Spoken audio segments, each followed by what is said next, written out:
আমার ছেলেরা, আমার কিশোর, আমার নওজোয়ান, আমার 16 বছরের সন্তান,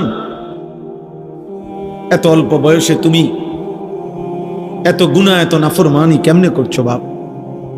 তুমি কেমনে সহ্য করবে আব্বা? আমার 16 বছরের সন্তান আছে। আমার প্রথম সন্তানের বয়স 16 বছর বরাবর।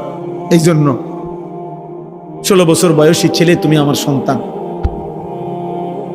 তার চাইতে একটু বয়স্ক, একটু বেশি যাদের বয়স 18, 20, 22, 25, প্রিয় সন্তান, তুমি আমার ছোট ভাই। তুমি বলো, গত 365 দিনে তোমরা কোনদিন যারা ফজরের নামাজ পড়ো নাই, আমার সন্তান, কেমনে তুমি মৃত্যুর এই যন্ত্রণা সহ্য করো? বলো ভাই।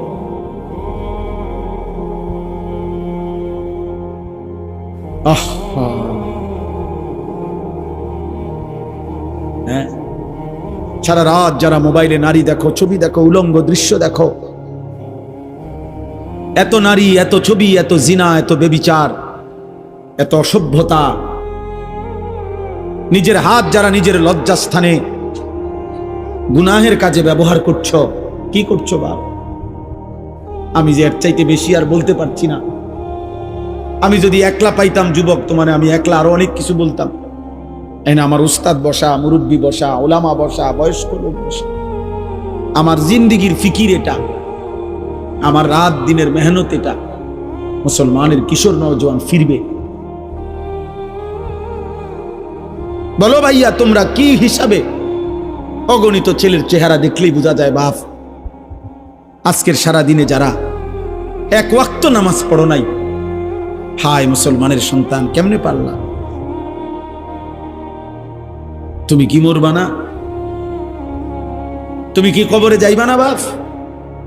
এই পৃথিবীর কত রাজা বাদশা কবরে চলে গেছে, তুমি কি কোনোদিন কবরস্থান দেখো নাই? তুমি কারো জানাজা পড়ো নাই? তুমি কি কোনো মানুষের লাশ দেখো নাই? আমি 5 দিন আগে আমার জ্যাঠার সাথে কথা বলে আসছি, বাড়িতে খোঁজ খবর নিছি। 5 দিন পরে আমার জ্যাঠা মারা গেছে। আমি জ্যাঠার দিকে তাকাইয়া বাড়িতে গিয়া দেখছি আমার এই সেই মানুষটা যার সাথে আমি কথা বলছি, উনি নাই, চুপ হয়ে গেছে, হাত নড়ে না, পাও নড়ে না। আমি জানাজা পড়াইছি আমার জ্যাঠার, তো জানাজার আগে আমি আমার জ্যাঠার কবরটা খালি, তখন কবরে রাখে নাই। আমি কবরের দিকে তাকাইয়া অনেকক্ষণ, 8-10 মিনিট হইব, আমার বাবার কবরের পাশে আমার জ্যাঠার কবর। আমার আব্বা আগে ইন্তেকাল করছে। আমার জ্যাঠার কবরের দিকে তাকাইয়া অনেকক্ষণ খালি কবরের দিকে তাকাইয়া ছিলাম। তাকাইয়া আমার মনে হইল কবর যেন আমারে ডাক দিয়ে বলছে, আনিস, আমার কাছ থেকে 1 মুঠ মাটি দিছিলাম আমি তোমার জ্যাঠারে বানাইবার জন্য, আজ আমার মাটি আমি ফেরত নিলাম। ওয়াফিহা নুঈদুকুম। নওজোয়ান, তোমার মাটি মাটির কাছে ফেরত চলে যাবে। তুমি মাটি ছাড়া আর কিছু না। তোমার এই চোখ, নাক, কান, হাত, পাও, হ্যাঁ, এটা চোখ, নাক, কান, মাটি, মাটি, ও মাটির টুকরা। ওয়ালাকাদ খালাকনাল ইনসানা মিন সুলালাতিন মিন তিন। আল্লাহ বলছে, শুকনো মাটি থেকে, ঠনঠনে মাটি, আমি সেখান থেকে মানুষকে সৃষ্টি করেছি। তুমি মাটির একটা টুকরা ছাড়া আর কিছু না। আর মাটির এক টুকরা এত অহংকার করা, এত বড় মালিকের সামনে সাজে না রে বাপ, উচিত না, উচিত না। এত বড় মালিকের নাফরমানি করছো কেমনে? কোরআনুল কারীম আল্লাহ নাজিল করছে 30 পারা। এতগুলো কথা আল্লাহ কোরআনে বলছে, 30 পারা নবীর জবান দিয়ে বলাইছে, 23টা বছর কোরআন শরীফে আছে। ফাবি আইয়ি হাদিসিন বাদাহু ইউমিনুন। আল্লাহ বলছে, বান্দা বল না রে, আমি আর কেমনে বললে, আর কোন কথা বললে, আর কতবার বললে বান্দা তুমি আমার কথা মেনে নিতা। এই নাফরমান, এই বেনামাজি, দাঁড়া, এখন দাঁড়া। ফজরের নামাজ পড়ো না যারা, গত 1 বছর ধরে হাইওয়ান, মুসলমানের বাচ্চা এত নিকৃষ্ট হয়? তোর কোনো মা নাই, তোর কোনো বাপ নাই বেটা, তোর কোনো আল্লাহ নাই, তোর কোনো নবী নাই, তোর কোনো ধর্ম নাই। নাফরমান। জীবন মানে খুদা বাদ, জিন্দিগি মানে শুধু বাদ, জীবন মানে শুধু ঘুম, জীবন মানে শুধু পেশাব পায়খানা, জীবন মানে শুধু লজ্জাস্থানের চাহিদা পূরণ। এগুলো তো কুত্তারও পূরণ হয়।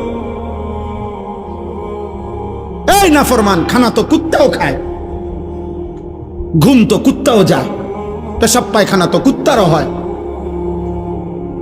লজ্জাস্থানের চাহিদা তো কুকুরও পূরণ করে। কুকুরের বাচ্চা হয় না? কথা বলে না। কুত্তার বাচ্চা হয়নি তো কুকুরের বাচ্চা হয়, মানেই তো তার চাহিদা পূরণ না হইলে বাচ্চা হয় কেমন? তো তুমি এটা কি ভাবছো বাপ? 1 ওয়াক্ত নামাজও পড়তা না, কেমনে বাঁচবা? ফাকাইফা তাত্তাকুনা ইন কাফারতুম ইয়াওমান ইয়াজালুল বিলদানা শিবা। আল্লাহ বলে, বান্দারে আমার, কেমনে রে বান্দা এত নাফরমানি করছো? আল্লাহ বলে, সেদিন হাসরের দিন আমার বান্দা কেমনে রে বাঁচবা বান্দা? এত নাফরমানি, এত মিথ্যা, এত চুরি, এত জিনা। এক মুমিন মুসলমান দাবি করে 30 বছর ধরে সুদ খাও। মুসলমান বুঝি 30 বছর সুদ খায়? মুসলমান কেমনে 30 বছর নাচ গান দেখে? মুসলমানের মা, মুসলমানের বোন কেমনে 20 বছর ধরে বেপর্দা? মুসলমানের ঘরে কেমনে প্রত্যেক দিন নাটক, সিনেমা, নর্তকীর ছবি চলে, নাটক সিনেমা চলে? আল্লাহ বলেন, আমার বান্দা এই যে দিন রাত নাফরমানি করছো, ফাকাইফা তাত্তাকুন, ওই হাসরের দিন কেমনে বাঁচবা বান্দা? যেই দিনের একদিনেই দুঃখ, কষ্ট আর পেরেশানি আর যন্ত্রণায় একদিনেই দুধের বাচ্চা, কোলের বাচ্চা বুড়া হয়ে যাবে। ইয়াওমান ইয়াজালুল বিলদানা শিবা। একদিনে ইয়াওমান, কয় দিনে? একদিনে বাচ্চা বুড়া হয়ে যাবে, একদিনেই কালো চুল সাদা হয়ে যাবে। খামখেয়ালি করো না বাপ, শেষ কথা শেষ। তুমি আল্লাহর বেষ্টনীতে আছো, আমিও। আমাদের জন্য আল্লাহ তাআলার ইন্তজাম করা আছে। তুমি আল্লাহর এই ইন্তজামের বাইরে যাইতে পারতা না। আল্লাহর বেষ্টনীর ভিতরে থাইকেই মৃত্যুর যন্ত্রণা আসবে। এই কথাটাই আল্লাহ এখানে বলছে। এবার দেখেন তরজমা শুনেন, তাই শেষ কথা। আমার ভাই, আমি বলে গেলাম, আমার সন্তান, আমার ছেলেরা, আমার বাবারা, আমার ভাইরা, আমি বলে গেলাম স্পষ্ট, দয়া করে মরণকে স্মরণ করো, ভুলে যেও না। তুমি ভুলে গেলেও মরে যাবা। বলে আমার মনে ছিল না, মনে না থাকলেও মৃত্যু হবে। হবে? কথা বলে না? বলো না ছেলেরা, বলো। তুই মরে যাবে বাপ। এই মোবাইল থাইকা যাবে, ফেসবুক থাইকা যাবে, এগুলো হারায় যাবে। তোমার চোখের ওই নারীও হারায় যাবে। হয়তো কোনোদিন আর মনেও পড়বে না কারো কথা, কিন্তু গুনাহগুলো সাথে নিয়া তোমার হাসরের ময়দানে দাঁড়াইতে হবে। এই পাপগুলো নিয়েই তোমাকে দাঁড়াইতে হবে। এই জন্য আমি কিশোর নওজোয়ানের পরিবর্তনের খুব প্রত্যাশী। আমার এক ছোট্ট জিন্দিগি প্রয়োজন, আমি দিয়ে দিলাম। প্রিয় ভাই, আসলে বাস্তবতা হলো, মোবাইল হাতে ধরে বয়ান শুনলে দিল জমে না। মূলত আল্লাহর কথা শুনে পরিবর্তনের জন্য শতভাগ মনোযোগ জরুরি। কোরআনুল কারীমের মধ্যে আল্লাহ তাআলা বারবার এই কথাটা বলছে, ফাসতামিউ লাহু ওয়া আনসিতু। আমার কোরআন যখন পড়া হয় মনোযোগ দিয়ে শোনো এবং চুপ থাকো। মুসা আলাইহিস সালামকে আল্লাহ তাআলা বলছেন, ওয়া আনা আখতারতুকা ফাসতামি' লিমা ইউহা, যে মুসা, তুর পাহাড়ে যে তোমাকে এনেছি আমি আল্লাহই বাছাই করেছি। অতএব আমার ওয়াহি, আমার কথা মনোযোগ দিয়ে শোনো। ফাস্তামি'। কোরআনুল কারীমে আল্লাহ তাআলা বলছে ফাবাশশির ইবাদ আল্লাযীনা ইয়াসতামিউনাল কাওলা ফায়াত্তাবিউনা আহসানা। হে নবী, আপনি আমার ওই বান্দাদেরকে জান্নাতের সুসংবাদ দিয়ে দেন যারা মনোযোগ দিয়ে কথা শুনে অতঃপর কোরআন সুন্নাহর অনুসরণ করে। তাইলে আল্লাহ তাআলা বিভিন্নভাবে কথাটা উল্লেখ করেছেন মনোযোগের জন্য। এজন্য যত বেশি মনোযোগ, আন্তরিকতা, আগ্রহ দিয়ে আল্লাহর কথা শুনবে তো ধীরে ধীরে জিন্দেগি পরিবর্তন হবে, ধীরে ধীরে বদলাবে। লাআল্লাকুম তুরহামুন, আল্লাহ ওয়াদা দিছে যদি মনোযোগ দিয়ে শোনো এবং চুপ থাকো তো তোমাদের উপরে আল্লাহর রহমত বর্ষিত হবে। আর তাফসীরের মধ্যে আছে রহমত বর্ষিত হবে মানে হলো তৌফিকুত তাআ, আল্লাহ তাআলা ওই কথাগুলোর উপরে আমল করার তৌফিক দিবে। এই আমল করার তৌফিক পাওয়া, আল্লাহর কথা শুনবার পর আমলের সুযোগ হওয়া, এটা হলো রহমত, এটা হলো ইলম। এমনিতে শুধু জানা, এগুলো অনেকেই জানে, কিন্তু আমলের তৌফিক হওয়া, আমলে বাস্তবায়ন হওয়া, এটা রহমত, এটা ইলম।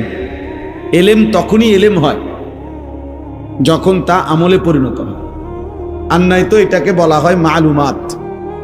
এমনি কিছু বিষয় জানে, মনে করেন গত 10 বছরও যে কোনোদিন 5 ওয়াক্ত নামাজ পড়ে নাই, তারেও যদি জিজ্ঞাসা করেন এমন মুসলমানকে যে নামাজ কয় ওয়াক্ত, তো সে কি বলবে? 12 ওয়াক্ত।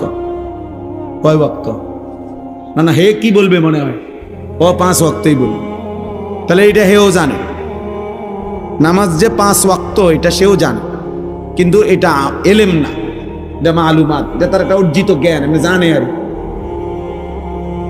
আজকে 30 বছর যাবত যে সুদ খায় এমন একজন মুসলমানকে জিজ্ঞাসা করে দেখেন যে ভাই সুদ খাওয়া কি, সে কি বলবে? মুস্তাহাব। কি তো এটা তো হেও জানে, হারাম করে নিজেই তো জানে হারাম, ও তো নিজেই বলতেছে হারাম, তাহলে এটা তো সেও জানে, কিন্তু এটা এলেম না।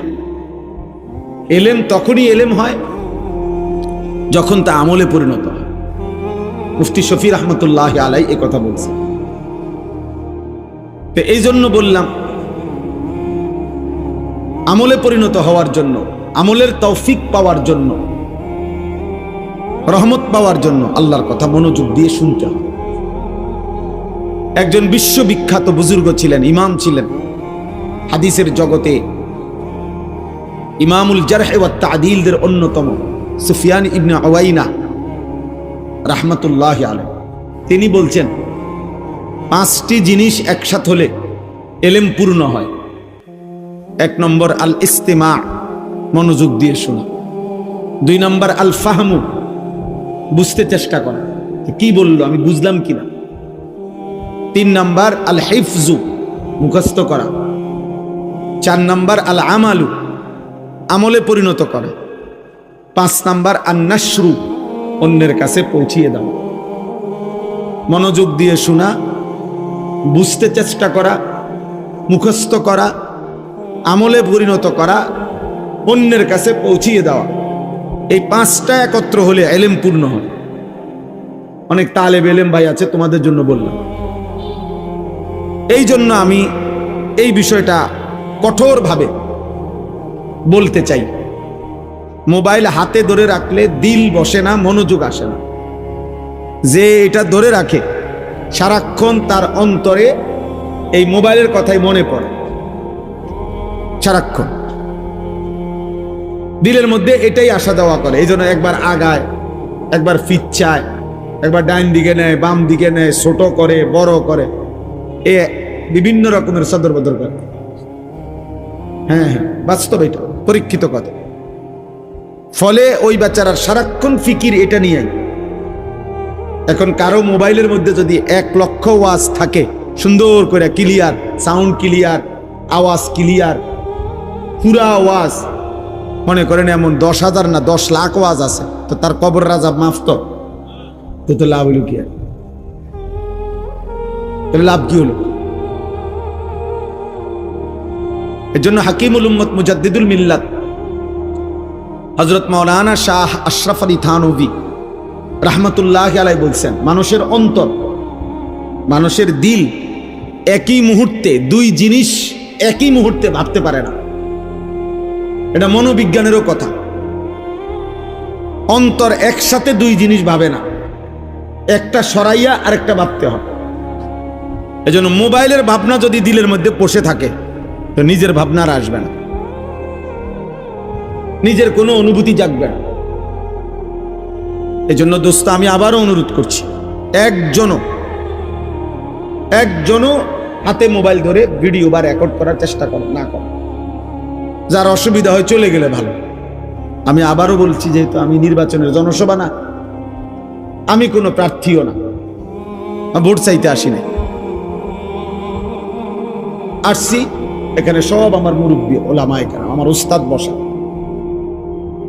হুজুর আমার সরাসরি উস্তাদ, আজকের মাহফিলের যিনি সভাপতি, এই এলাকার কৃতি সন্তান, ব্রাহ্মণবাড়িয়ার হাজারো লাখো ওলামায়ে কেরামের হৃদয়ের মানুষ, সারা দেশের ওলামায়ে কেরাম যাকে ভালোবাসেন, হযরত মাওলানা আলী আজম সাহেব।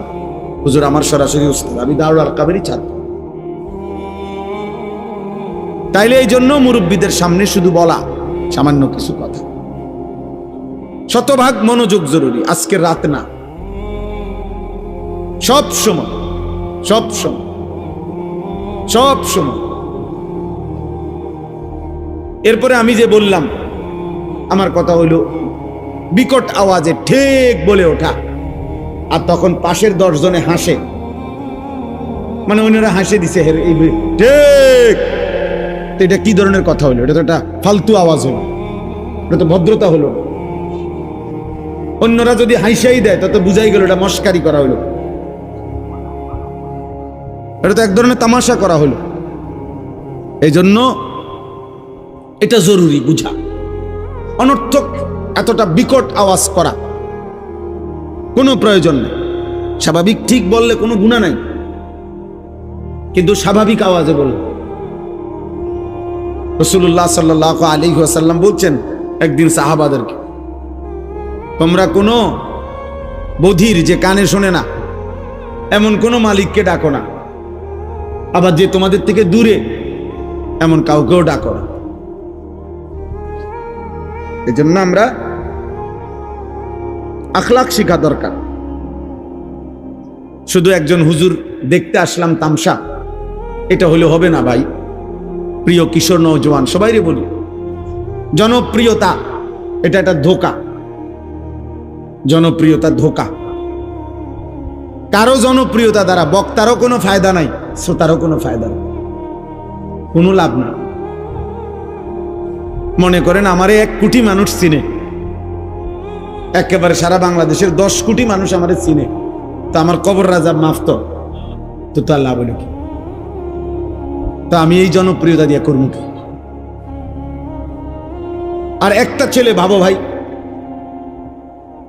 যে মনে করেন আমারে চিনে 10 লাখ মানুষ, 1 কোটি মানুষ আমারে চিনে, তো এতে তোমার লাভ কি? আমারে চিনলে তোমার কি তা? তুমি লাফাও কি তা? চিনে আমারে ফাল মার দি তুমি।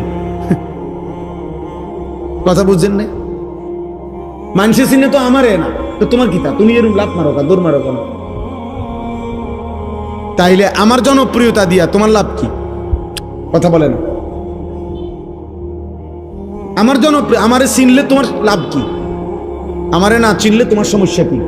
আমি তোমার ভাত খাই?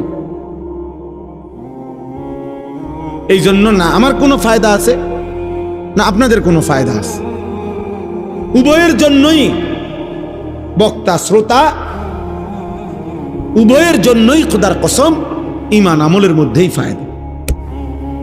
উসিকুম ওয়া ইয়া, যুগ যুগ ধরে বুজুর্গানে দ্বীন বলতেন, আল্লাহর কথা বলে বলতেন যে হে আল্লাহর বান্দারা, আপনাদেরকেও বলছি নিজেকেও বলছি। তাহলে কোরআনুল কারীমের সমস্ত কথার, আজকের সমস্ত ওয়াজের মুখাতাব সম্বোধন বক্তার জন্য, শ্রোতার জন্য। মানে যে কথাগুলো আপনাদেরকে আমল করতে বলা হয়, তো এগুলোর থেকে আমরা মুক্ত নাকি আমরা বাদ? কথা বলে না, আমরা বাদ। বেশি বয়ে আবার প্রয়োজনীয় কথাটাও না কই, না কইতাম না, কথাই কইতাম না, তুলে এত ভালো আবার ভালো না, মানে প্রয়োজনীয় কথা বললেন, ঠিক আছে ইনশাআল্লাহ। তাইলে বুঝাইলাম আমরা উভয়ই মুখাতাব। আমাদের কোরআন যিনি বলতেছেন তাকেও সম্বোধন করে বলা হচ্ছে, যিনি শুনতেছেন তাকেও সম্বোধন করা হচ্ছে। কোরআনুল কারীমের মধ্যে আছে আল্লাহ তাআলা নবীজিকে বলছেন সাল্লাল্লাহু আলাইহি সাল্লাম, ফাকাতিল ফি সাবিলিল্লাহ লা তুকাল্লাফু ইল্লা নাফসাক ওয়া হাররিদিল মুমিনিন। সূরা নিসার আয়াত। সাংঘাতিক কথা এটা। আল্লাহ তাআলা আমাদের নবীকে বলছেন সরাসরি, বন্ধু আল্লাহর পথে যুদ্ধ করতে গিয়ে যদি আপনার সাথে একজনও না থাকে, কেউ নাই, আপনি একাই তবু আল্লাহর পথে যুদ্ধ করেন। ফাকাতিল ওয়াহিদ মুযাক্কারে হাজির, লা তুকাল্লাফু ইল্লা নাফসাক। কারো কোনো ব্যাপারে যদি জবাব আপনি নাও দেন, কিন্তু আপনি নিজের বিষয়ে মুকাল্লাফ, আপনাকে আপনার ঈমান আমলের ব্যাপারে কিন্তু জবাব দিতে হবে। লা তুকাল্লাফু ইল্লা নাফসাকা, শেষ পর্যন্ত একা হলেও আপনি মুকাল্লাফ। আপনার নবীজি সাল্লাল্লাহু আলাইহি সাল্লাম একটি যুদ্ধে, হুনাইনের যুদ্ধে 12,000 সাহাবী নবীজির সাথে ছিলেন।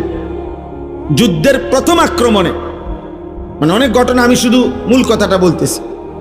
যুদ্ধের প্রথম কাফেরদের প্রথম আক্রমণেই শুরুতেই 12,000 সাহাবী নবীজিকে ছেড়ে যুদ্ধের ময়দানে ছত্রভঙ্গ হয়ে গেছে।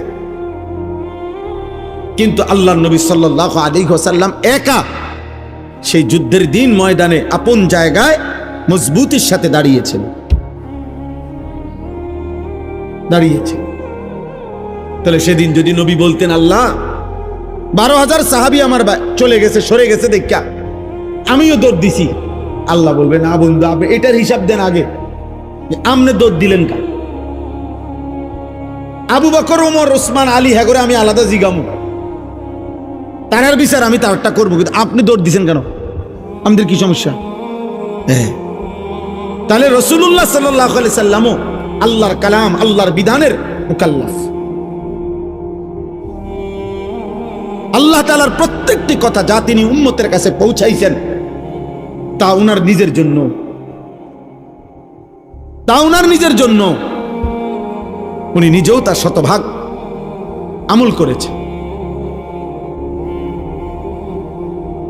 মা উরিদু আন উখালিফাকুম মা আনহাকুম আনহু। নবীরা বলতেন যে বিষয় থেকে তোমাদেরকে আমরা নিষেধ করি, উদ্দেশ্য আমাদের এই নয় আমরা তা করব না। গুনাহ তোমাদের জন্য গুনাহ, গুনাহ আমার জন্য গুনাহ, আমল তোমাদের জন্য আমার জন্য। এজন্য প্রিয় ভাই, বাবা, তালেবে ইলম, সবার জন্য আমার কথা, আমরা সবাই মিলে আল্লাহর কথার মুহতাজ, মুখাপেক্ষী। এজন্য বুজুর্গরা বলতেন উসিকুম ওয়া ইয়া, আপনাদেরকেও বলছি, নিজেকেও বলছি। পাকিস্তানের বিশ্ববিখ্যাত বুজুর্গ ছিলেন, পাকিস্তানের একসময় মুফতি আজম ছিলেন হযরত মাওলানা মুফতি রশিদ আহমদ লুধিয়ানভি রাহমাতুল্লাহি আলাইহি, বিশ্ববিখ্যাত ফতোয়ার কিতাব আহসানুল ফতোয়ার লেখক। অনেক বড় বুজুর্গ আলেম ছিলেন, মুজাহিদ ছিলেন। মুফতি রশিদ আহমদ লুধিয়ানভি রাহমাতুল্লাহ আলাইহির বয়ানের মধ্যে আমি পড়ছি খুতবাতুর রশিদ, ওইখানে লিখছে যে হযরত বলেন যে কথাগুলো আপনাদেরকে বলছি, উসিকুম ওয়া ইয়া, আপনাদেরকেও আমাকেও, হযরত বলেন নাহুর কায়দার কারণে উসিকুমের কুম আগে বলতে হইছে, ওয়া ইয়াকে পরে বলতে হইছে গ্রামারের কারণে। কারণ নয়তো এটা উচ্চারণ করতে গিয়ে নিজের কথাটা আগে বলতাম, এরপরে বলতাম আপনাদের কথা। এই জন্য বাপ, আমি অল্প একটু সময় সামান্য কিছু কথা আরজ করতে চাই। আলহামদুলিল্লাহ, আমাদের মাথার তাজ যারা, তারা আজকের এই মাহফিলে বয়ান করছে। খতিব আজম মুনাজিরে জামান আল্লামা নুরুল ইসলাম অলিপুরি দামাত বারাকাতুহু যেই মজমায় বয়ান করছেন, এরপরে আমগো মতো আঙ্গাল কাঙ্গাল ওইখানে বয়ান করা মানায় না। ছোট্টবেলার থেকে ছাত্র জীবন, তালেবে ইলমের পুরাটা জীবন, যতদিন ছাত্র ছিলাম সবচেয়ে বেশি আকাঙ্ক্ষা করতাম যে অলিপুরি সাহেব হুজুরের একটা বয়ান শুনবার জন্য। আমি হুজুরকে নিজে বলছি যে হুজুর আজকে কত বছর বয়ান করে? ওই যে কমপক্ষে 52 বছর বয়ানই করে। বয়স কত, শুরু করছে কখন? সুবহানাল্লাহ। আজ থেকে 50 বছর আগেও মনে হয় যেই আওয়াজ, যেই শব্দ, যেই বিশ্লেষণ, 50 বছর পরেও একই শব্দ, একই উচ্চারণ, একই বিশ্লেষণ, অলিপুরি অলিপুরি। আমি এই জন্য প্রায় বলি আল্লামা নুরুল ইসলাম অলিপুরি দামাত বারাকাতুহুম তিনিই একটা ব্র্যান্ড, মানে এই নামটাই একটা ব্র্যান্ড। হযরত যা বলেন তা কখনোই অগোছালো হয় না, কখনোই অগোছালো হয় না। হযরত যা বলেন তা শেষ পর্যন্ত, শেষ মিনিটে এসে দেখলে দেখা যায় উনি শুরুর থেকে যেখানে যেখানে কথা ছিটাইছিলেন সবগুলো মণি মুক্তার মতো, মালার মতো আবার মিলাইয়া দেয়। এটা আমি উনার মধ্যেই একমাত্র দেখছি। আমার জীবনেও আমি বহু বক্তার ওয়াজ শুনছি, কিন্তু হয়তো উনার 2 কথা 3 কথা ছুটে যায়, কথার তালে উনি হয়তো এখান থেকে এটা প্রসঙ্গটাই বাদ দিয়ে লাইছে। কিন্তু হুজুরের সব কথা শুরুর থেকে মনে হয় উনি বাংলাদেশ, ভারত, চীন, জাপান, ইরান, তুরান বহুত জায়গায় গেছে গা, এগুলা কেমনে হুজুরে গোলায় আনবো। ঠিক এই শেষের 10 মিনিট কেউ মনোযোগ দিয়ে শুনলে বুঝে যে হযরত সব কথারে একসাথ করে ফেলছে। আল্লাহ তাআলা এমন মহান ব্যক্তিকে আমাদের মাথার উপরে আফিয়তের সাথে দীর্ঘায়িত করে। আমার পরম শ্রদ্ধেয় উস্তাদ, ছোট্টবেলায় যার হাতে আমরা বড় হইছি, পড়ালেখা করছি, আজকে যিনি সারা বাংলাদেশের মুরব্বী, সারা বাংলাদেশের লক্ষ লক্ষ কোটি কোটি মুসলমান উলামা, তাদের অভিভাবক, হেফাজতে ইসলাম বাংলাদেশের সংগ্রামী মহাসচিব, দুর্বল অসুস্থ অবস্থায়ও যেন যিনি বজ্র কণ্ঠে উম্মতের পক্ষ হয়ে দুশ্মনের বিরুদ্ধে, বাতিলের বিরুদ্ধে যিনি কথা বলেন, আমাদের সেই পরম শ্রদ্ধেয় উস্তাদ আল্লামা শায়েখ সাজিদুর রহমান দামাত বারাকাতুহুমুল আলিয়া হযরত এসেছেন। আরো শ্রদ্ধেয় অনেক উলামায়ে কেরাম কথা বলছেন। তাইলে আমি শুধু একটা প্রসঙ্গ অল্প একটু প্রিয় নওজোয়ান ভাই বাবারা সবাইকে স্মরণ করায়, আমাকে সহ মনে করাইতে চাই। এই উদ্দেশ্যে আমি কোরআনুল কারীমের 26 নম্বর পারা, কোরআনুল কারীমের 50 নম্বর সূরা, সূরা কাফ, এই সূরা কাফ, এই সূরার 7টি আয়াত 16 নম্বর থেকে 22 নম্বর, এই 7টি আয়াত তেলাওয়াত করেছি। এগুলোর তর্জমা আপনাদের সামনে সংক্ষেপে শুনাইতেছি। এই 7টি আয়াতের মূল বক্তব্য হলো একটা কথা বোঝানো, এখানে মূল আলোচ্য বিষয় একটা জিনিস পেশ করা, সেটা হলো সাকরাতুল মাউত। এখানে একটা শব্দ আছে, ওয়াজাআত সাকরাতুল মাউত বিল হক। এই সাকরাতুল মাউত বিল হক, এই কথাটা বুঝানোর জন্য আল্লাহ তাআলা আগে পিছে আরো কিছু কথা বলছেন। প্রিয় ভাই নওজোয়ান বাবা, সবার কাছে, আমরা সবার কাছে কথা স্পষ্ট, একটি অনিবার্য সত্য, বাস্তবতা, আমাদের জীবনের চিরন্তন সত্য হলো আমাদেরকে মরে যেতে হবে। এই সত্যকে অস্বীকার করার, এই সত্যকে ভুলে যাওয়ার কোনো সুযোগ নেই। ভুলে গেলেও মরে যাবেন, মনে থাকলেও মরে যাবেন, হাসলেও মরে যাবেন, কাঁদলেও মরে যাবেন, দুঃখ বেদনায়ও মরে যাবেন, আনন্দ ফুর্তিতেও মরে যাবেন। কেউ থাকবে না। রাজপ্রাসাদের অট্টালিকাতে যে থাকে সেও মরে যাবে, জীর্ণ কুঠির কুড়ে ঘরে যে থাকে, উপরের দিকে তাকান, উপরে তারা গণেন, গণ ভাই, তারা গণ, বইনা জানাও কটা হয়েছে মুখ, উপরে কি দেখো? এদিকে তাকাও ভাই। সময় গুনে গুনে বারবার আমি সময়ের দিকে তাকাচ্ছি, অনেক রাত হয়েছে, রাত 12টা পার হয়ে গেছে। সারা রাত চুক্তি ওয়াজ করলে ফজরের নামাজ পড়বে কখন? তাহলে এই জন্য বললাম, একটি অনিবার্য সত্য যে হাসি কিংবা কান্না, আনন্দ কিংবা বেদনা, আমাদেরকে মরে যেতে হবে, আমাদেরকে মৃত্যুবরণ করতে হবে। সমস্ত আউলিয়া, বুজুর্গ, পীর, মাশায়েখ তাসাউফ তাজকিয়ার যত মেহনত করে, আধ্যাত্মিকতার যত মেহনত করে, মানুষের অন্তর পরিশুদ্ধ করার যত মেহনত করে, তন্মধ্যে সব তরিকা, সব আউলিয়া বুজুর্গদের একটি সবক আছে মুরিদদের প্রতি। অনেকগুলো সবকের মধ্যে এটা একটা সবক, যে মৃত্যুর মুরাকাবা। এটা সব বুজুর্গদের একটা সবক, যে চোখটা বন্ধ করে কিছুক্ষণ মৃত্যুর কথা স্মরণ করা, মৌতের কথা স্মরণ করা, যে একদিন এই ব্যস্ততম এই জিন্দেগি আমার স্তব্ধ হয়ে যাবে। নবীজি সাল্লাল্লাহু আলাইহি সাল্লাম বলছে, আকসিরু যিকরা হাদিমিল লাযযাত, আমার উম্মত এই জিহ্বা যেটা আজকে তোমাকে হাজারো আইটেমের স্বাদ বলে দেয়, গরুর গোশতের আলাদা, খাসির গোশতের আলাদা, মুরগির গোশতের আলাদা, হরেক রকম মাছের স্বাদ আলাদা, একদিন সত্য সত্য এই জিহ্বা স্বাদ স্তব্ধ হয়ে যাবে। তোমার চোখের পলক, হাতের স্পন্দন, হৃদয়ের স্পন্দন সব ঠান্ডা হয়ে যাবে, স্তব্ধ হয়ে যাবে।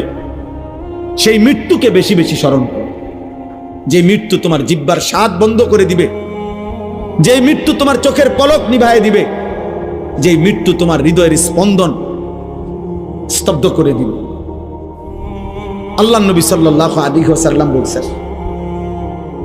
তো এখানে মহান আল্লাহ পাক রব্বুল আলামিন বলছে, বান্দা তোমার মনে থাকে আর না থাকে, তুমি গুরুত্ব দাও আর খামখেয়ালি করো, তুমি আনুগত্য করো আর নাফরমানি করো, মনে রাখো বান্দা, যে অবস্থাতেই থাকো না কেন, একটি নির্দিষ্ট সময়ে সত্য সত্য মৃত্যু যন্ত্রণা তোমার চলে আসবে। প্রত্যেক মানুষের, আমার ভাই আমি দেরি করব না, অল্প সময় তর্জমা বলতে বেশিক্ষণ লাগবে না, এই মূল কথাটা বুঝাইতে চাই। শুনুন, প্রত্যেক মানুষ মনে রাখতে হবে, 1 নাম্বার তো আমরা মৃত্যুবরণ করব, 2 নাম্বার হলো মৃত্যুর পূর্ব মুহূর্তে, মৃত্যুর পূর্বক্ষণে ইমানদার হোক আর নাফরমান হোক, নবী হোক আর রাসূল হোক, আর শ্রেষ্ঠ কাফের হোক, মুশরিক হোক, প্রত্যেককেই সাকরাতুল মাউত, মৃত্যুর যন্ত্রণা ভোগ করতে হবে। ওয়াজাআত সাকরাতুল মাউত, সমস্ত মাখলুকের মৃত্যুর পূর্ব মুহূর্তে মৃত্যুর যন্ত্রণা হয়, এটাকে সাকরাতুল মাউত বলে, সাকরাতুল মাউত বলে। তিনি নবী হন, তাকেও সাকরাতুল মাউত, মৃত্যুর যন্ত্রণা ভোগ করতে হবে। আবার সে নাফরমান, পাপী, কাফের, মুশরিক হোক, তাকেও মৃত্যুর যন্ত্রণা ভোগ করতে হবে। কিন্তু পার্থক্য হইল, একজন মুমিন, একজন মুত্তাকি, একজন ইমানদারের মৃত্যু যন্ত্রণা যখন শুরু হয়, তখন সে খুশিতে, আনন্দে আরো উৎফুল্ল হয়ে যায়, যে হ্যাঁ, আমার মালিকের সাথে, আমার বন্ধুর সাথে মোলাকাতের সময় হয়ে গেছে। আল মাউতু জাসরুন ইউসিলুল হাবিব ইলাল হাবিব। ইমাম কুরতুবী রাহমাতুল্লাহ আলাইহি তার কিতাব আত-তাযকিরা ফি আহওয়ালিল মাউতা ওয়া উমুরিল আখিরা কিতাবে লিখছেন, মৃত্যু হলো একটা পোল, একটা ব্রিজ, একটা সাঁকো, যেই সাঁকো, যেই ব্রিজের এই পারে মুমিন মুত্তাকি, ওই পারে মহান আল্লাহ। এপারের মুমিনের বন্ধু, ওই পারে যিনি দাঁড়িয়ে আল্লাহ, ওই পারের যিনি আল্লাহ, এপারে তার বন্ধু মুমিন। এই ব্রিজটাই শুধু পার হওয়া বাকি। এই ব্রিজটা অতিক্রম করলেই এপারের বন্ধু ওই পারের বন্ধু মালিকের সাথে মিলবে। ইউসিলুল হাবিব ইলাল হাবিব, হাবিব হাবিবের সাথে, বন্ধু বন্ধুর সাথে মিলিত হবে। আল্লাহ রসুল সাল্লাল্লাহু আলাইহি ওয়াসাল্লাম বলেন, ইমাম কুরতুবী রাহমাতুল্লাহ আলাইহি বলেন, আর সেই পোলটাই হলো মৃত্যু। মুমিন মরবে তো তার বন্ধু মালিকের সাথে সম্পর্ক হয়েছে, সম্পর্ক হয়েছে। তো মুমিনের সাকরাতুল মউত, মৃত্যু যন্ত্রণা হবে, কিন্তু তার মধ্যে তার উৎফুল্ল, কিন্তু মৃত্যুর যে যন্ত্রণা কষ্ট এটা তাকে ভোগ করতে হবে। যত বড় ইমানদারি হোক, তিনি রাসূল হোক, তিনি নবী সাল্লাল্লাহু আলাইহি সাল্লাম, তাকেও। এজন্য হাদিসের মধ্যে আছে, বিশুদ্ধ হাদিস, আল্লাহর নবী সাল্লাল্লাহু আলাইহি ওয়াসাল্লামের স্ত্রী আম্মা জান আয়েশা রাদিয়াল্লাহু তাআলা আনহা, তিনি বর্ণনা করছেন ইন্তেকালের পূর্ব মুহূর্তে নবীজি সাল্লাল্লাহু আলাইহি সাল্লামের যখন মৃত্যু যন্ত্রণা সাকরাতুল মউত শুরু হয়েছে, আম্মা জান আয়েশা তখন সামনে, আয়েশা রাদিয়াল্লাহু তাআলা আনহার বুকের মধ্যে নবীজির মাথা মুবারক। এই অবস্থায় নবীজি, হযরত আয়েশা রাদিয়াল্লাহু তাআলা আনহা বলেন, নবী সাল্লাল্লাহু আলাইহি সাল্লামের কপাল মুবারক ঘামে ভিজে গেছে, আমি একটা বাটির মধ্যে করে পানি এনে দিলাম। আম্মা জান আয়েশা বলেন, বারবার নবীকে দেখছিলাম, আল্লাহ নবী সাল্লাল্লাহু আলাইহি সাল্লাম তার ডান হাত মুবারক ওই পানির মধ্যে ভিজাইতেছে আর কপাল মুছতেছে আর দোয়া করতেছে, আল্লাহুম্মা আইন্নি আলা সাকারাতিল মউত, আয় আল্লাহ, মৃত্যু যন্ত্রণার এই মুহূর্তে আপনি আমাকে সাহায্য করেন। আল্লাহুম্মা হাফফিন আলাইয়া সাকারাতিল মউত, আল্লাহ আমার মৃত্যু যন্ত্রণা সহজ করে দেন। এরপরে বলছেন, লা ইলাহা ইল্লাল্লাহ, আল্লাহ আপনি ছাড়া কোনো ইলাহ নাই, ইন্নালিল মউতে সাকারাত, হায় মৃত্যুর বড় ভারী যন্ত্রণা। এই কথা বারবার বলতেছি, অথচ তিনি মুহাম্মদুর রাসূল সাল্লাল্লাহু আলাইহি ওয়াসাল্লাম, অথচ তিনি নিষ্পাপ, তিনি মাসুম, তিনি নিষ্পাপ। অতএব প্রত্যেককেই মৃত্যু যন্ত্রণা ভোগ করতে হবে, ইমানদার হলেও ইমান। কিন্তু ওই যে বললাম, উনার এই যন্ত্রণা হচ্ছে ঠিক আছে, কিন্তু উনার এই যন্ত্রণার মধ্যেই তিনি রব্বুল আলামিনের মুলাকাতের স্বাদ পাচ্ছিলেন। এজন্য ওই হাদিসের মধ্যে এটাও আছে যে নবীজি সাল্লাল্লাহু আলাইহি সাল্লাম এরপরে এই দোয়া এগুলা পয়রা বারবার বলতেছিলেন, বালির রফিকাল আলা, বালির রফিকাল আলা, বরং আল্লাহর সান্নিধ্য, বরং বন্ধুর সান্নিধ্য, বরং বন্ধুর সান্নিধ্য। হাদিসের ব্যাখ্যার মধ্যে আছে, এই বরং বলতেছে কেন? বরং বন্ধুর সান্নিধ্য মানে কি? মানে বুঝাইতেছেন মালাকুল মউত আজরাইল ওনাকে বলতেছিলেন, ইয়া রাসূলুল্লাহ, দুনিয়ায় আর কয়দিন থাকবেন নাকি রবের কাছে যাবেন? তা আল্লাহর নবী বলতেছেন, বরং বন্ধুর কাছেই যেতে চাই। কষ্ট হোক, সাকরাতুল মউত হোক, কিন্তু মুলাকাত চাই মালিকের, মুলাকাত চাই বন্ধুর। এই জন্য আমরা কিতাবে পড়ছি, হযরত ইব্রাহিম আলাইহিস সালাম, উনাকে মালাকুল মউত আজরাইল আসছে, আয়েশা বলছে, আপনার জান কবজ করতে চাই, আপনি অনুমতি দেন। হাদিসের মধ্যে আছে, প্রত্যেক নবীকে মৃত্যুর পূর্বে মালাকুল মউত জানায়, অনুমতি চায়। অনুমতি না নিয়ে কোনো নবীর জান কবজ করা হয় নাই। তো ইব্রাহিম আলাইহিস সালাম বললেন, আজরাইল, আমার একটা ছোট্ট প্রশ্ন আছে আল্লাহর কাছে, তুমি একটু জিগাইয়া আসো। যাও তুমি জিগাও। তো আজরাইল মালাকুল মউত বলছে, আচ্ছা বলেন। তো তুমি গিয়া বলবা আল্লাহর কাছে, আয়াকবিজুল খলিল রুহা খলিলিহি, আল্লাহকে জিজ্ঞাসা করবা গিয়া যে ইব্রাহিম জানতে চাইছে কোন বন্ধু কি বন্ধুর জান কবজ করে? বন্ধু বুঝি বন্ধুরে মেরে লাগে? আমি না আপনার বন্ধু? ইব্রাহিম আলাইহিস সালাম কার বন্ধু? কথা বলে না, আল্লাহর বন্ধু কিনা?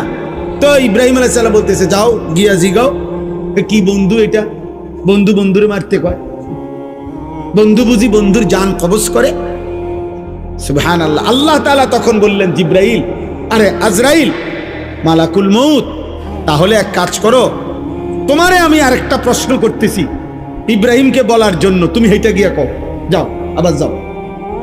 তো মালাকুল মউত এসে এবার ইব্রাহিম আলাইহিস সালামকে বললেন, আপনার কথার জবাবে আল্লাহ তাআলা একটা প্রশ্ন করছেন, আপনি হেইটার উত্তর দেন। তো বলছে কি? তো আল্লাহ তাআলা জানতে চাইছেন, আয়াকরাহুল খলিল লিকা খলিলিহি, বন্ধু কি তাহলে বন্ধুর মুলাকাত সাক্ষাৎ চায় না? বন্ধু কি বন্ধুর সাক্ষাৎ পছন্দ করে না? তাইলে ইব্রাহিম আলাইহিস সালাম বুঝছে, হায় হায়, এ তো মারা না, এ তো বন্ধুর মুলাকাত, এ তো মৃত্যু না রে, এ তো আমার সেই মালিকের মুলাকাত।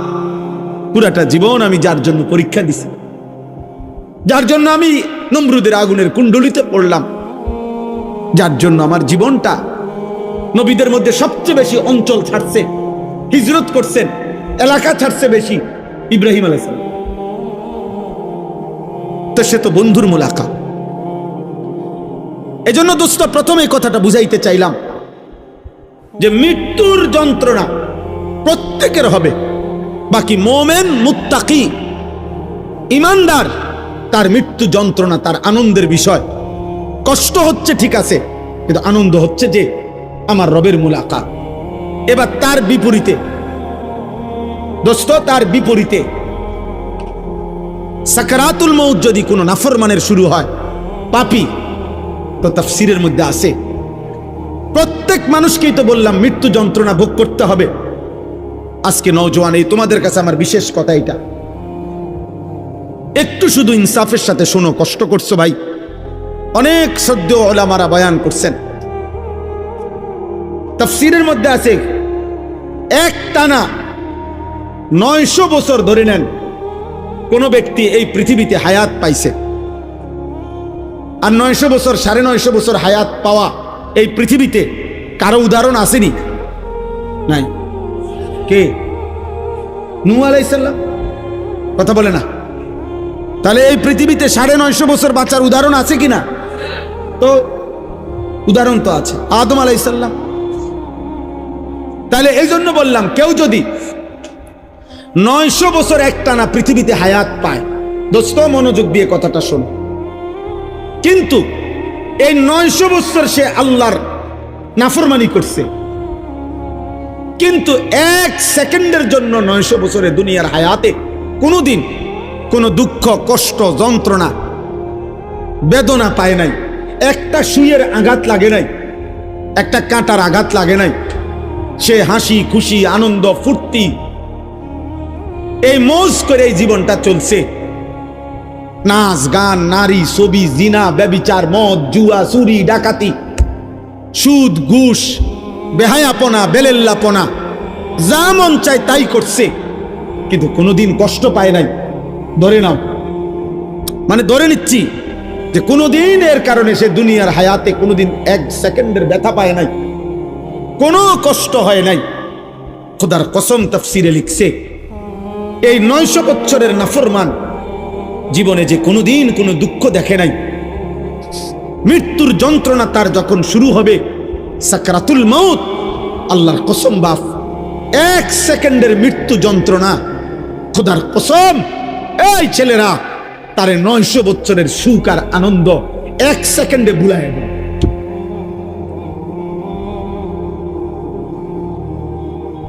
কবরের আযাব পরে, জাহান্নামের আযাব পরে, হাসরের আযাব দোস্ত আমার পরে, এগুলা তো আছে সামনে, কিন্তু 1 সেকেন্ডের মৃত্যুর যন্ত্রণা, এখনো জান কবজ হয় নাই, শুধু মৃত্যুর যন্ত্রণা শুরু হয়েছে। নাফরমান 1 সেকেন্ডের মৃত্যু যন্ত্রণায় 1000 বছরের আনন্দ ভুলে যাবে, আর কোনোদিন মনে পড়বে না তার যে জীবনে সে কোনোদিন সুখ দেখছে কিনা, সুখ দেখেছে কিনা। কাল্লা ইজা বালাগাতিত তারাকি ওয়া কিলা মান রাক ওয়া যান্না আন্নাহুল ফিরাক ওয়ালতাফাতিস সাকু বিস-সাক ইলা রাব্বিকা ইয়াওমা ইদিনিল মাসাক।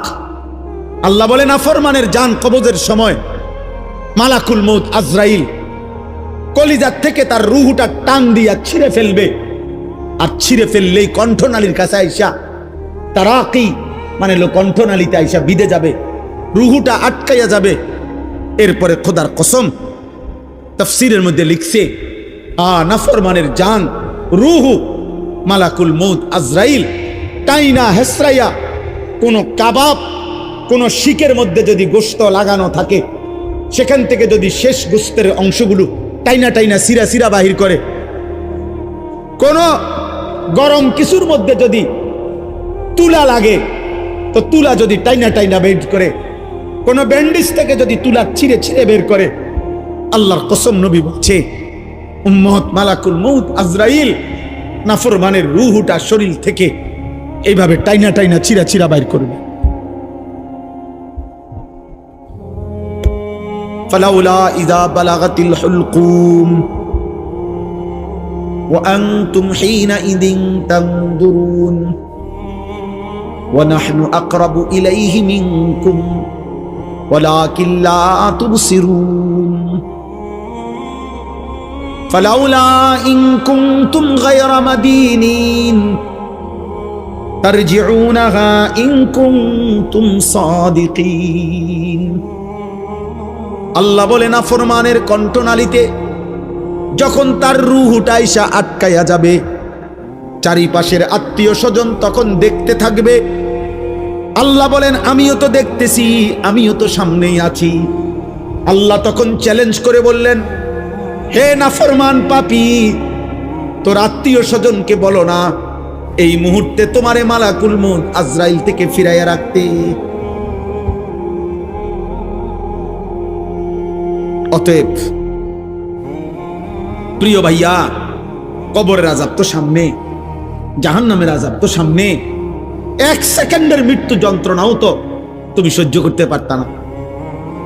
হযরত আমর ইবনুল আস রাদিয়াল্লাহু তাআলা আনহু, নবীজির বিখ্যাত সাহাবী, ওনাকে বলা হয়েছিল মৃত্যুর পূর্বে ওনার ছেলে, উনি ইমানদার, উনি সাহাবী, ওনার ছেলে আব্দুল্লাহ ইবনে আমর ইবনুল আস, উনিও সাহাবী।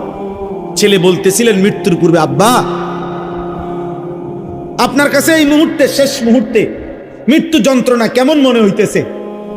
প্রিয় ভাই শোনো, হযরত আমর ইবনুল আস বলছেন, ইয়া বুনাইয়া কাআন্না জিবালাদ দুনিয়া আলা সাদরি ওয়া কাআন্নি আতানাফাসু মিন সাকবিল ইবরা। এই কিতাব আমার কাছে গাড়িতে আছে। ওয়া জাআত সাকরাতুল মাউত বিল হক, এটাই কিতাবের নাম। আমার কাছে একটা আরবি কিতাব আছে, এই কিতাবের নামে এটা। এই কিতাবে লিখছে হযরত আমর ইবনে আস বলে, পুত, এই বাপ সন্তানকে বলছে, বাবা রে, আমার মনে হচ্ছে কাআন্না জিবালাদ দুনিয়া, দুনিয়ার সমস্ত পাহাড়গুলো আমার বুকে চাপ দিয়ে রাখছে। কাআন্না জিবালাদ দুনিয়া আলা সাদরি,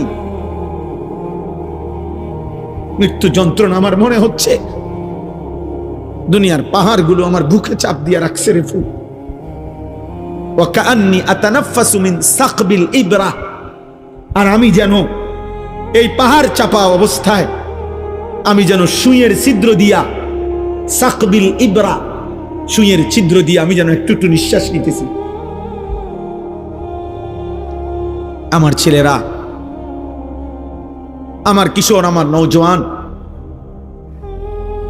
আমার 16 বছরের সন্তান,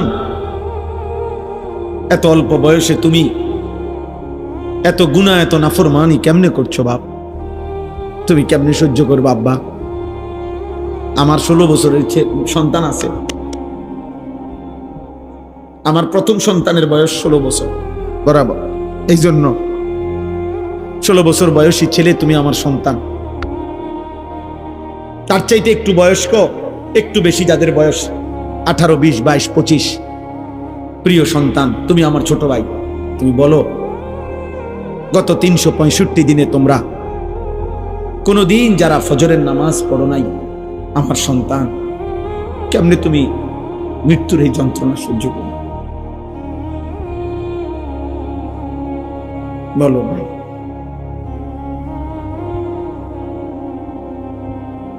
আহা, হ্যাঁ, সারা রাত যারা মোবাইলে নারী দেখো, ছবি দেখো, উলঙ্গ দৃশ্য দেখো, এত নারী, এত ছবি, এত জিনা, এত বেবিচার, এত অসভ্যতা, নিজের হাত যারা নিজের লজ্জাস্থানে গুনাহের কাজে ব্যবহার করছো, কি করছো বা? আমি যে এর চাইতে বেশি আর বলতে পারছি না। আমি যদি একলা পাইতাম যুবক তোমারে, আমি একলা আরো অনেক কিছু বলতাম। না, আমার উস্তাদ বসা, মুরব্বী বসা, ওলামা বসা, বয়স্ক লোক বসা, আমার জিন্দিগির ফিকির এটা, আমার রাত দিনের মেহনত এটা। মুসলমানের কিশোর নওজোয়ান ফিরবে। বলো ভাইয়া, তোমরা কি হিসাবে? অগণিত ছেলের চেহারা দেখলেই বোঝা যায় বাপ, আজকের সারা দিনে যারা এক ওয়াক্ত নামাজ পড়ো নাই, হায় মুসলমানের সন্তান, কেমনে পারলা? তুমি কি মরবা না? তুমি কি কবরে যাইবা না বাপ? এই পৃথিবীর কত রাজা বাদশাহ কবরে চলে গেছে, তুমি কি কোনোদিন কবরস্থান দেখো নাই? তুমি কারো জানাজা পড়ো নাই? তুমি কি কোনো মানুষের লাশ দেখো নাই? আমি 5 দিন আগে আমার জ্যাঠার সাথে কথা বলে আসছি, বাড়িতে খোঁজ খবর নিছি। 5 দিন পরে আমার জ্যাঠা মারা গেছে। আমি জ্যাঠার দিকে তাকাইয়া বাড়িতে গিয়া দেখছি আমার এই সেই মানুষটা যার সাথে আমি কথা বলছি, উনি নাই, চুপ হয়ে গেছে, হাত নড়ে না, পাও নড়ে না। আমি জানাজা পড়াইছি আমার জ্যাঠার, তো জানাজার আগে আমি আমার জ্যাঠার কবরটা খালি, তখন কবরে রাখে নাই। আমি কবরের দিকে তাকাইয়া অনেকক্ষণ 8-10 মিনিট হইব, আমার বাবার কবরের পাশে আমার জ্যাঠার কবর। আমার আব্বা আগে ইন্তেকাল করছে। আমার জ্যাঠার কবরের দিকে তাকাইয়া অনেকক্ষণ খালি কবরের দিকে তাকাইয়া ছিলাম। তাকাইয়া আমার মনে হইল কবর যেন আমারে ডাক দিয়ে বলছে, আনিস, আমার কাছ থেকে 1 মুঠ মাটি দিছিলাম আমি তোমার জ্যাঠারে বানাইবার জন্য, আজ আমার মাটি আমি ফেরত নিলাম। ওয়াফিহা নুঈদুকুম, নওজোয়ান, তোমার মাটি মাটির কাছে ফেরত চলে যাবে। তুমি মাটি ছাড়া আর কিছু না। তোমার এই চোখ, নাক, কান, হাত, পাও, হ্যাঁ, এটা চোখ, নাক, কান, মাটি মাটি, ও মাটির টুকরা। ওয়ালাকাদ খালাকনাল ইনসানা মিন সুলালাতিন মিন তিন।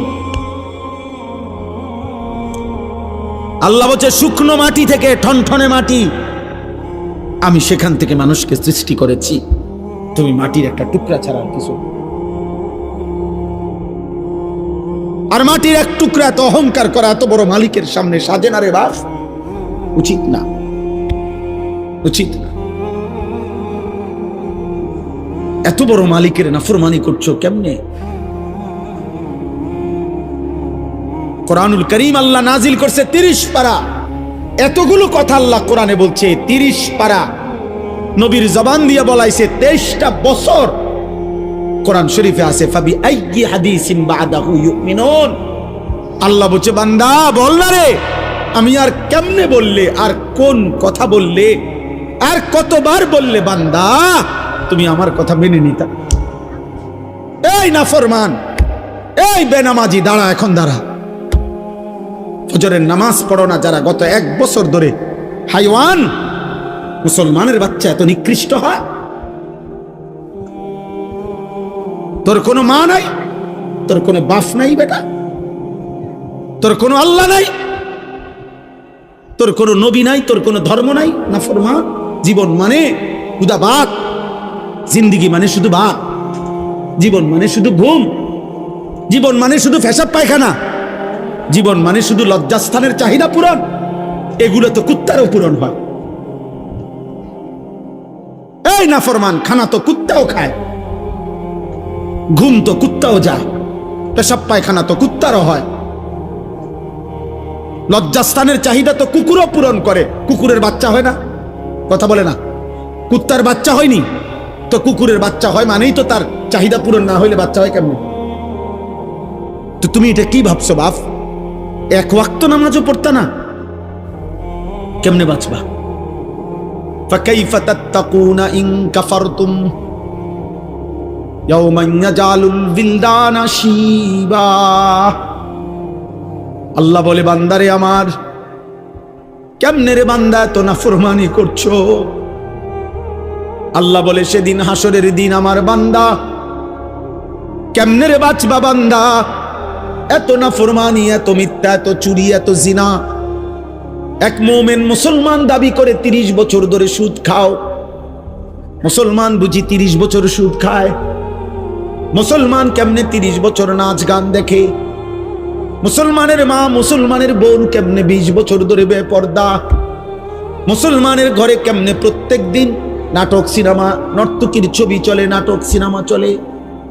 আল্লাহ বলেন, আমার বান্দা এই যে দিন রাত নাফরমানি করছো, ফাকাইফা তাত্তাকুন, ওই হাসরের দিন কেমনে বাঁচবা বান্দা, যেই দিনের একদিনেই দুঃখ কষ্ট আর পেরেশানি আর যন্ত্রণায় একদিনেই দুধের বাচ্চা কোলের বাচ্চা বুড়া হয়ে যাবে।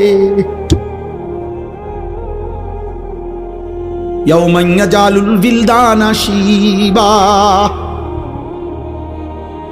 একদিনে ইয়াউমান, কয়দিনে? একদিনে বাচ্চা বুড়া হয়ে যাবে, একদিনেই কালো চুল সাদা হয়ে যাবে। খামখেয়ালি করো না বাপ, শেষ কথা শেষ। তুমি আল্লাহর বেষ্টনীতে আছো, আমিও। আমাদের জন্য আল্লাহ তাআলার ইন্তজাম করা আছে। তুমি আল্লাহর এই ইন্তজামের বাইরে যাইতে পারতা না। আল্লাহর বেষ্টনীর ভিতরে থাইকেই মৃত্যুর যন্ত্রণা আসবে। এই কথাটাই আল্লাহ এখানে বলছে। এবার দেখেন তর্জমা শুনেন, তাই শেষ কথা। আমার ভাই, আমি বলে গেলাম, আমার সন্তান, আমার ছেলেরা, আমার বাবারা, আমার ভাইরা, আমি বলে গেলাম স্পষ্ট, দয়া করে মরণকে স্মরণ করো, ভুলে যেও না। তুমি ভুলে গেলেও মরে যাবে। বলে আমার মনে ছিল না, মনে না থাকলেও মৃত্যু হবে। হবে কথা বলে না, বলো না ছেলেরা, বলো। তুই মরে যাবে বাপ। এই মোবাইল থাইকা যাবে, ফেসবুক থাইকা যাবে, এগুলো হারায় যাবে। তোমার চোখের ওই নারীও হারায় যাবে, হয়তো কোনোদিন আর মনেও পড়বে না কারো কথা, কিন্তু গুনাহগুলো সাথে নিয়া তোমার হাসরের ময়দানে দাঁড়াইতে হবে। এই পাপগুলো নিয়েই তোমাকে দাঁড়াইতে হবে। এই জন্য আমি কিশোর নওজোয়ানের পরিবর্তনের খুব প্রত্যাশী। আমার এক ছোট্ট জিন্দিগি প্রয়োজন, আমি দিয়ে দিলাম। কিন্তু আমার একটা আশা, মুসলমানের নওজোয়ান তোমরা ইনশাআল্লাহ ফিরলে, তোমরা যদি ফজরের নামাজ পড়ো, এই এতগুলো ছেলে ইনশাআল্লাহ কদর কসম ইসরায়েলের কুত্তাদের কলজা সুদ্ধা নড়ে উঠবে ইনশাআল্লাহ। সেজদাবিহীন বিজয় আসবে না বন্ধু। স্লোগান দিলে হবে না, শুধু স্লোগান দিলে। স্লোগান আমিও দিতাম, জানি। আমি ছাত্র জীবনে স্লোগানে সেরা ছিলাম। ঢাকা চৌধুরীপাড়া যখন পড়তাম দাওড়া রাকাম থেকে গিয়া, তখন স্লোগানে সেরা ছিলাম। হুজুররা আমারে স্লোগানের জন্য নিত, উড়াই লেতাম পারু স্লোগান দিয়া। আলহামদুলিল্লাহ। আমার বড় ভাই, আমার মনে আছে, বড় ভাই আনি চল স্লোগান, চলেন ভাই, উড়াইলাম কোনান দিয়ে উড়াইতে। 2-4 ঘন্টাও মিছিল করতে পারতাম, একটা না, কোনো বিশ্রাম ছিল না। স্লোগান দিয়ে হবে না দোস্ত, শুধু কলিজার খুন কপালের এই সেজদা মালিককে দিতে হবে। ভাইয়া, আরো 100 বছর চেষ্টা করেও কাফের বেঈমানদের সমপরিমাণ অস্ত্র, কাফের বেঈমানদের সমপরিমাণ ক্ষমতা, দুনিয়াবি আসবাব আমাদের হবে না। আমাদের বিজয় আমাদের ওই রবের কাছে। আমাদের উপরে যিনি, তিনি আমাদের জন্য যথেষ্ট। আমরা যদি যথাযথ চোখের পানি দিতে পারি, আমরা যদি চোখের পানি ফেলতে পারি, সেজদা দিতে পারি, ইনশাআল্লাহ বিজয় আসবে। গাজাবাসী সন্তান খুব কষ্ট পাইতেছে বাপ। আজকেও পত্রিকা আসছে, সব পত্রিকা। গতকালকে বৃহস্পতিবার গাজার প্রায় 4.5 লক্ষ মানুষ, তারা আবার শেষবারের মতো ইসরায়েলের বেঈমান কুত্তারা বলছে, গাজাবাসীরে মাইকিং করে শুনাই দিছে, তোমাদেরকে পলায়নের জায়গা ছেড়ে দেওয়ার শেষ সুযোগ দেওয়া হলো, এরপরে আর বাঁচতে দেওয়া হবে না। ছোট ছোট মাসুম বাচ্চা নিয়ে মহিলারা খালি পায়ে, আজকের পত্রিকাতেও আসছে যে এরা হাঁটতেছে, ওরা জানে না ওরা কোথায় যাবে, ওরা জানে না। 12 কিলোমিটার পায়ে হাইটা একটা বাচ্চা একটা রুটির জন্য হাত পাইটা অনেক কষ্টে যখন একটা রুটি নিছে, রুটি নিয়ে যখন ফেরত আসছে, এই কিছুদিন আগে পত্রিকা আসছে, 12 কিলোমিটার পায়ে হাইটা রুটিটা নিছিল। এই রুটি নিয়ে যখন ফিরে আসছে, গাজার ওই ছেলেকে গুলি করার পরে বুলেটের আঘাতে রুটি হাতে মাসুম সন্তানের কলিজাটা ঝাঁঝরা হয়ে গেছে। ও আর রুটি খাইতে পারেনি।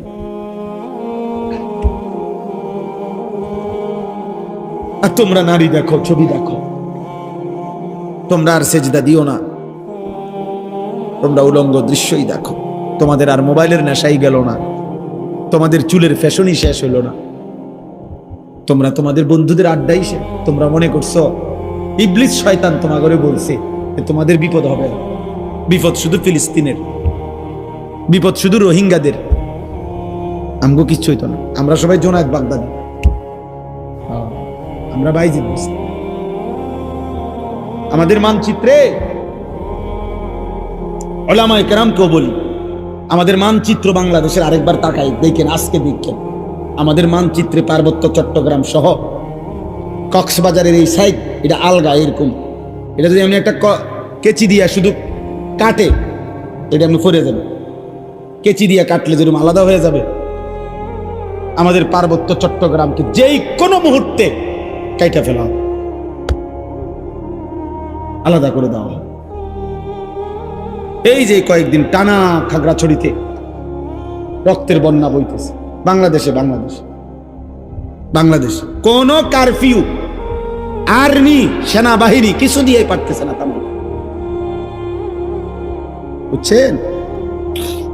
কোন বিবেকবান উত্তরবঙ্গের খবর নিয়েন, রংপুর জেলার, রংপুর বিভাগের 8টি জেলাতে কসম খোদা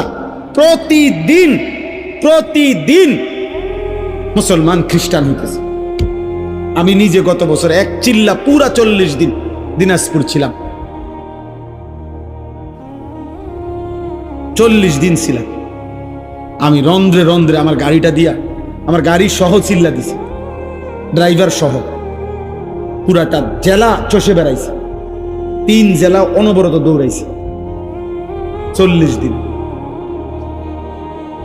হুজুর আলহামদুলিল্লাহ 63টা জামাত কাকড়া লাগছে, 950 মানুষ আল্লাহ রাস্তায় বেরিয়েছে আলহামদুলিল্লাহ। কিন্তু আমি দেখছি সেখানে অগণিত, শুধু দিনাজপুর জেলাতে 500-র উপরে ছোট বড় গির্জা এবং চার্চ আছে।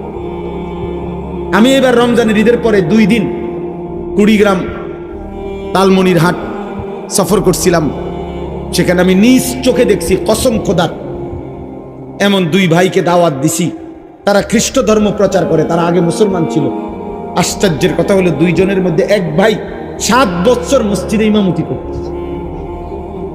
এই কোরআন হাতে বললাম, ও খ্রিস্টান, ও এখন খ্রিস্ট ধর্ম প্রচার করে।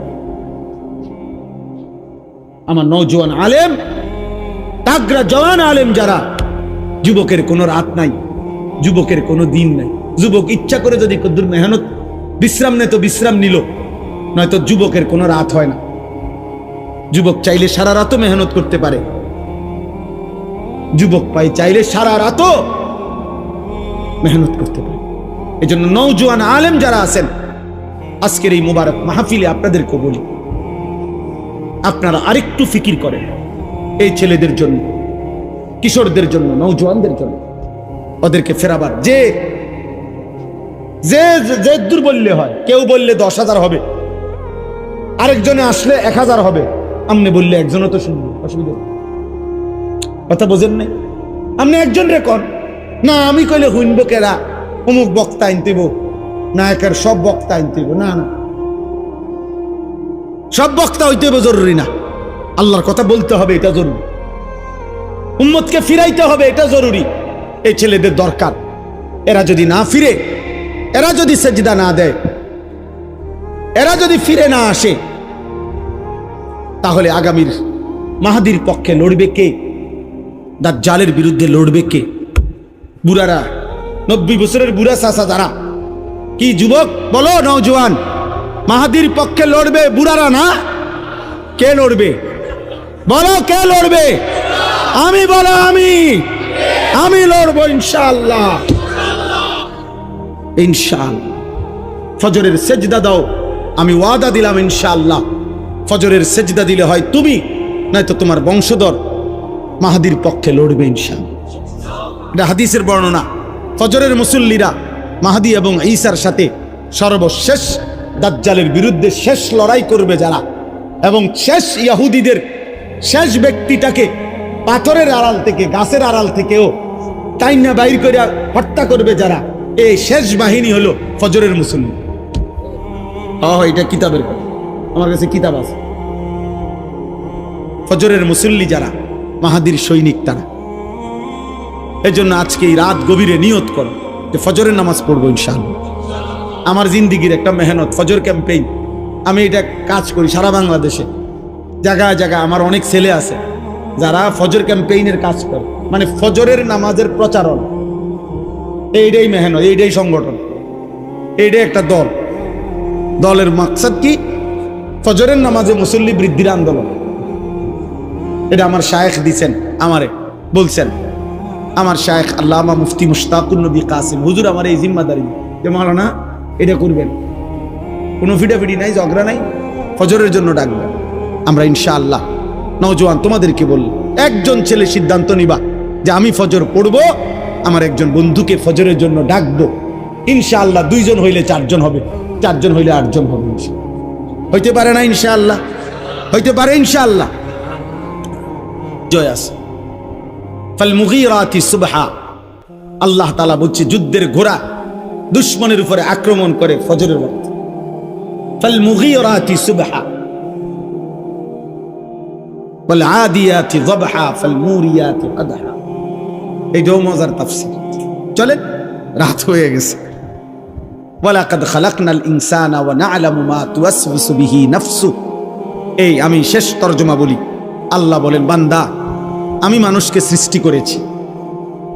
2, আল্লাহ বলেন অন্তরের গভীরে যা আছে, তোমার অন্তরের যত কুমন্ত্রণা, গুনাহের মন্ত্রণা, ওয়াসওয়াসা, অন্তরের ভিতরে যা আমি সেটাও জানি। তাহলে বাইরের গুলা জানেনি, কথা বলে না? হাত দিয়ে, চোখ দিয়ে, কান দিয়ে, নাক দিয়ে গুনাহ হইলে আল্লাহ জানেনি? আল্লাহ বলছে আমি অন্তরের ভিতরে যেটা সেটাও জানি। 3, ওয়া নাহনু আকরাবু ইলাইহি মিন হাবলিল ওয়ারিদ। আল্লাহ তাআলা বলে, বান্দা তোমার শিরা উপশিরা, শরীরের উপরে পশম, এরপরে চামড়া, এরপরে গোশত, এরপরে রক্ত। এই রক্ত সঞ্চালন হয় শরীরের মধ্যে। কতগুলো শিরা উপশিরা আছে যেগুলোর মাধ্যমে স্যালাইনের তারের মতো সারা দেহে রক্ত সঞ্চালন হয়। এগুলোর কোনো একটা কোণা, একটা রগ ছিঁড়ে গেলে পুরা দেহের রক্তের সার্কুলেশন বন্ধ হয়ে যাবে, কিছুক্ষণ পরে লোকটা মারা যাবে। এইটারে বলে ওয়ারিদ। এই যেই রগগুলোর মাধ্যমে, ওই উপরের এগুলো না, রক্তের সাথে মিশ্রিত যেই রগগুলোর মাধ্যমে মানুষের দেহে রক্ত সঞ্চালন হয়, শিরা উপশিরা, আল্লাহ তাআলা বলেন ওইগুলো তোমার দেহের ভিতরে যত কাছে, আমি আল্লাহ তোমার তার চাইতে বেশি কাছে। ওয়া নাহনু আকরাবু ইলাইহি মিন হাবলিল ওয়ারিদ। আমি বান্দা তার চাইতে কাছে। ওয়া মা তাকুনু ফি শা'নিন ওয়া মা তাতলু মিনহু মিন কুরআনিন ওয়া লা তা'মালুনা মিন আমালিন ইল্লা কুন্না আলাইকুম শুহুদান। আল্লাহ বলে, বান্দা তুমি যখন যেখানেই থাকো না কেন, আমার কোরআন যেটুকুই পড়ো না কেন, তুমি যেই আমলই করো না কেন, বান্দা যখন তা করতে থাকো, আমি আল্লাহ তোমার সামনেই থাকি। ইজ তুফিদুনা ফি, আমি আছি তো বান্দা। আয়াহসাবু আল্লাম ইয়ারাহু আহাদ। আল্লাহ বলে, বান্দা আমার বান্দা কি ভেবেছে তাকে কেউ দেখে না? আমগরে কেউ দেখে না, দেখে না? হ্যাঁ, কে? আরো জোরে বলো, আরো জোরে বলো, জোরসে বলো, আল্লাহ। ইদ ইয়াতালাক্কাল মুতালাক্কিয়ানি আনিল ইয়ামিনি ওয়া আনিশ শিমালি কাঈদ।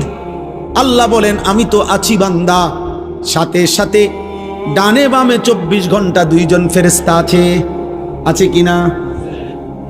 মা ইয়ালফিজু মিন কাউলিন ইল্লা লাদাইহি রাকিবুন আতীদ। আল্লাহ বলেন এর অতিরিক্ত তোমার জবান দিয়ে, এই 2 ঠোঁটের মাঝখান দিয়ে যা কিছু উচ্চারণ হয়, ভালো কিংবা মন্দ, দরকারি কিংবা বেদরকারি, জিকির কিংবা গালি, ভালো কিংবা মন্দ যাই বের হয়, আরেকজন সদা তৎপর চৌকান্না ফেরেশতা তোমার কথা এবং জবানের উচ্চারণগুলো লিখছে। এই 5টা। আল্লাহ বলেন আমি তোমাকে বানিয়েছি, আমি তোমার অন্তরের ভিতরেরটাও জানি, আমি তোমার ভিতরের রগ ও রেশারও কাছে, আমি আল্লাহর দুইজন ফেরেশতা ডানে বামে আছে, আমি আল্লাহর আরেকজন ফেরেশতা তোমার জবানের উচ্চারণ লেখে। এই বেষ্টনীর মধ্যে অবস্থায় ওয়াজাআত সাকরাতুল মাউতি বিল হক, একদিন সত্য সত্য তোমার মৃত্যু যন্ত্রণা চলে আসবে। কামে লাগাইলেও আসবে, নষ্ট করলেও আসবে। যালিকা মা কুনতা মিনহু তাহিদ, এই মৃত্যু থেকেই তুমি পলায়ন করেছিলে। অতএব আল্লাহ বলেন তুমি কামে লাগাও আর নষ্ট করো, তুমি হায়াত আমলে কাটাও আর নাফরমানিতে কাটাও। আমার এই প্রহরা, আমার এই ব্যবস্থাপনা, আমার ফেরেশতাদের এই লেখনী, আমার জবানের এই ফেরেশতার এই লিখনির মাঝখান দিয়েই তোমার এই মৃত্যু যন্ত্রণা শুরু হবে। আর তুমি মরে যাবা, কবরে যাবা, একদিন হাসরের ময়দানে তোমার এই জিন্দিগির ভালো কিংবা মন্দের হিসাব হবে। আর তুমি তখন জানতে পারবা যে তোমার জিন্দিগি কি করা উচিত ছিল, কি করা উচিত ছিল না। কিন্তু সেদিন বুঝবা, লাভ হবে। হবে কথা বলে না হবে? ইয়াউমা ইযিন ইয়াতাযাক্কারুল ইনসান ওয়া আন্না লাহুদ যিকরা, আল্লাহ বলেন সেদিন সব মনে পড়বে, কিন্তু মনে পড়ে কি লাভ হবে? এজন্য রাত গভীরে আমি অনুরোধ করলাম সবাই আমরা ইনশাআল্লাহ দিন মানব, আল্লাহকে মানব, ঠিক আছে ইনশাআল্লাহ? 5 ওয়াক্ত নামাজ পড়বো তো ইনশাআল্লাহ? ফজরের নামাজ আলাদাভাবে বলেন। ফজরের নামাজ কোন নামাজ? ফজরের। রাসূলুল্লাহ সাল্লাল্লাহু আলাইহি সাল্লামের একটা সুন্নাত আমল করার চেষ্টা করব। উঠো না ভাই, দোয়া করে ওঠো। রাসূলুল্লাহ সাল্লাল্লাহু আলাইহি সাল্লামের একটা সুন্নাত জীবনটা সাজাইবার চেষ্টা করা। নবীজির একটি সুন্নাত দামি। আমি ব্যক্তিগতভাবে প্রতিদিন বাংলাদেশের একজন শ্রেষ্ঠ বুজুর্গ, বাংলাদেশের একজন অন্যতম বুজুর্গ, গাজীপুর কাপাসিয়ার হযরত অধ্যক্ষ মিজানুর রহমান চৌধুরী হযরতের এই কিতাব তালিমুস সুন্নাহ, বাংলা ভাষায় নবীজির সুন্নাতের উপরে পরিপূর্ণ বৃহৎ প্রায় 650 পৃষ্ঠার একটা কিতাব, যেখানে নবীজির সমস্ত সুন্নাত আছে। আমি ইচ্ছা করে হযরতের কাছ থেকে এগুলো আনাইয়া বিক্রি করি। আমার সাদা গাড়িতে 400 টাকা মূল্যে এটা বিক্রি হয়। অর্থ হইল উম্মতের ঘরে ঘরে নবীজির সুন্নাতের একটা বই পৌঁছুক, এটা আমার একটা দিলের তামান্না, দিলের একটা আশা। এই জন্য যাওয়ার পথে যাদের সুযোগ হয়, নবীজির সুন্নাত, সকল সুন্নাত ছোট বড় এই কিতাবের মধ্যে আছে। প্রায় 650 পৃষ্ঠা ব্যাপী একটা বই, 400 টাকা মূল্যে। যার সুযোগ হয় যাওয়ার সময় কিনে নেওয়ার চেষ্টা করবেন। আল্লাহ তাআলা আমাদের সবাইকে তৌফিক দেন। আল্লাহ তাআলা এই মাদ্রাসা কবুল করেন। আজকের এই বর্ণাঢ্য আয়োজন আল্লাহ তাআলা বরকত দান করেন। কিশোর নওজোয়ান তোমরা আগামীর ইসলামের জন্য ভাববা, আল্লাহ তোমাদেরকে তৌফিক দান করেন।